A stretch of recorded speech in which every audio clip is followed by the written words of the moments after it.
So, Bo, we've worked with thousands of teams now and athletes, and I just wanted to know, what were the better qualities that you've found with these teams that we've worked with?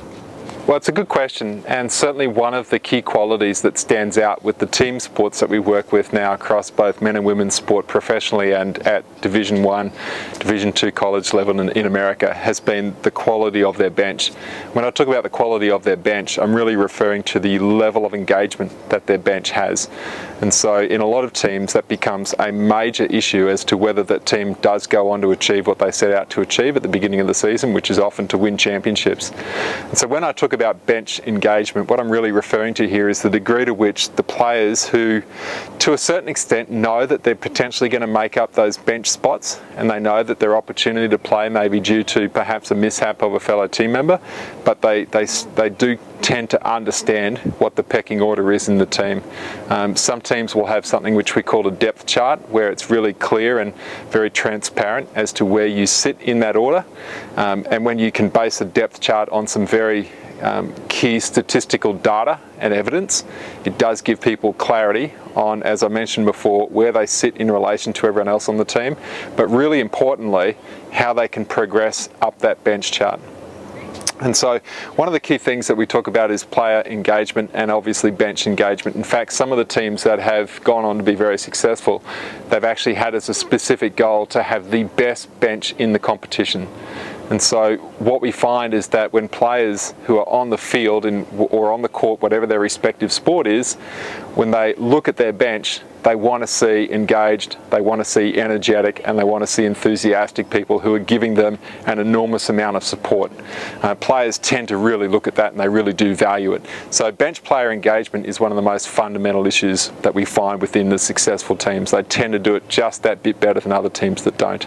We use a variety of models to establish, team identity, organisational identity with our teams. One of them is the GRIP model, and I was wondering how that can be used to establish bench engagement. Well, the GRIP model is a great model for creating a foundation, and it's part of the system that we use when we work with any sports team. And as it applies to having a very engaged, a highly engaged bench, what we're really talking about here is a team that has clarity over what its goals are for the season. And then the second part of that is linking that to its values and behaviours. And so obviously if those values and behaviours are of the highest level, and everybody on the team, regardless of what their position may be, finds a way to live up to those behavioural expectations, then we are going to get a great result. And that's actually really uncommon. We've reviewed teams where one year they haven't quite been as successful as they would have liked, and the next year they've gone on to win a championship. And one of the key differences is perhaps just a few percentage points in terms of the difference between living those values and behaviours to the nth degree. That's a part of it. Now, whether you play on the bench or you're regularly seeing court time or you're out on the field every single match, the reality is that we hold the same expectations for every single player. And really critically, what can help engage the bench is to recognise that there's no one player that stands above everybody else. So for example, the teams that we see having a very engaged bench, they have coaches that are keen on their development, that they're interested in the development of the bench players. They're interested in the bench players to the same degree that they're interested into the perhaps what you would refer to as your starting lineup. And so they don't differentiate between those players.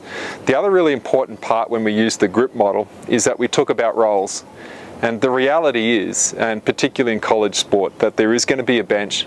It is a little bit different in professional sport because you can specifically identify the numbers of people that you want, and you're not held to any perhaps college rules or NCAA rules as to what numbers you have to carry on your team. But the reality is that everybody plays a role, and the teams that have an engaged bench, what we find is that they're really clear on articulating what everybody's role on the team is going to be.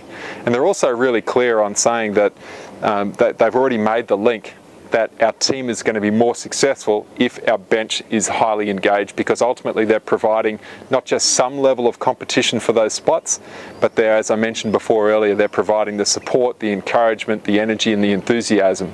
And so that's a really critical part. So when we define roles, we're careful not just to focus on what our technical role is, but to put just as much emphasis on what that bench role I think there are a lot of good examples, particularly a team that I worked with several years ago who is still a client today.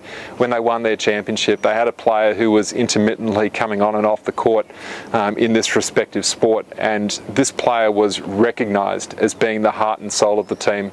Now, in terms of being a bench style player, they'd managed to find a place for themselves on the team where every time that they went onto the court they made a massive impact. So they became recognised as an impact player, but when they weren't on the court they were also having a significant impact, because the way that they were cheering, the way that they were enthusiastic, the way that they were supporting their team members was of the highest quality. And that's really set a tone, and that's set a standard for this team even years past that time when this player played. Everybody remembers who they were, and everybody remembers the contribution that they made. And so once again, it's all about the roles, how you articulate it, but think about it beyond just your technical position. Think about, well, how else can someone make a contribution?